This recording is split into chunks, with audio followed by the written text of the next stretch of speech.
Enhancing the value provided to customers or clients is key to improving business competitiveness. However, value can be a somewhat nebulous concept. What is it? How do we assess it? And where should we improve it? In this short video, I'm going to introduce a model for analysing the value of a product or service as a set of related elements. And this model is called the value table. It's a simple to use yet provides a powerful structure for value, exploration and innovation.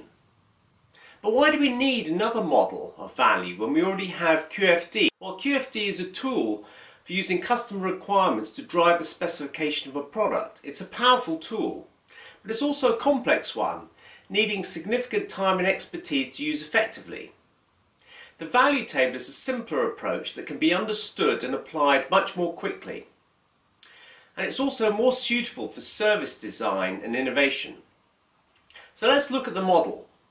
It covers both products and services, and I'll use the term offering to cover both. We can think of value as being represented by a table with the following structure. Brand promise is the tablecloth, which is the starting point for engaging potential customers or clients. It's what's initially visible and broadcast to the world by a business to represent its value proposition.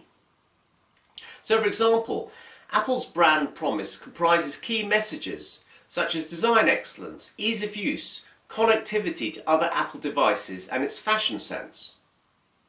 Form and function are represented by the surface of the table. It's what's being specifically provided to customers by the offering. The form in which the value proposition is provided can be either a product or a service. For example, IT outsourcing replaces the purchasing of products, i.e. computer hardware and software, by an external service. The function of the offering is the core element of value proposition, and it typically has to at least meet the customer's minimum requirements to be considered as a purchase option. There are a number of sub-elements of value that together represent the functionality. For example, aesthetics and design. This is particularly important in consumer products. The features of the offering, that is what it can do. The performance, that's how well the offering executes these features. Then there's the four legs of the table: cost, quality, time and place and experience that support the functionality. But on many occasions, these features can actually be the key factors in a customer's purchase decision. Let's look at the first leg, that's cost. The cost to the customer of an offering is more than just its purchase price. The customer will often consider the total lifecycle cost, which can be significantly greater than the purchase price. Lifecycle cost includes elements such as setup cost and operational and maintenance costs. Let's consider the purchase of a printer. We've all done it and found that over just a couple of years the price of ink can easily be greater than the purchase cost of the printer in the first place.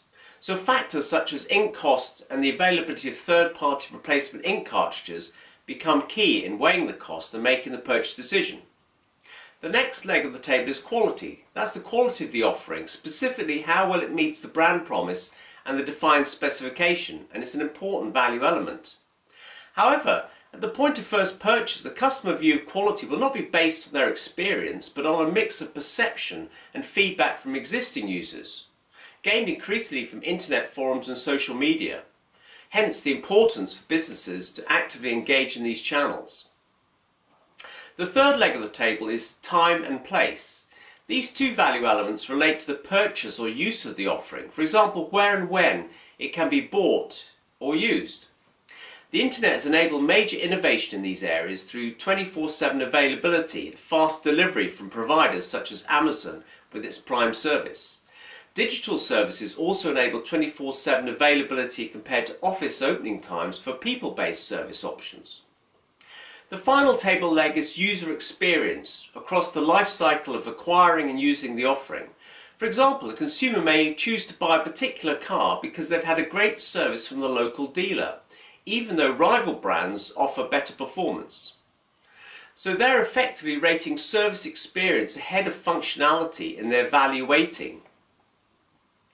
So that's the value table. You can use it to develop a new offering or to look for opportunities for innovation in an existing offering. It's a simple yet powerful way to examine how well your products or services meet the value needs of your customers or clients. Thank you. See you next time.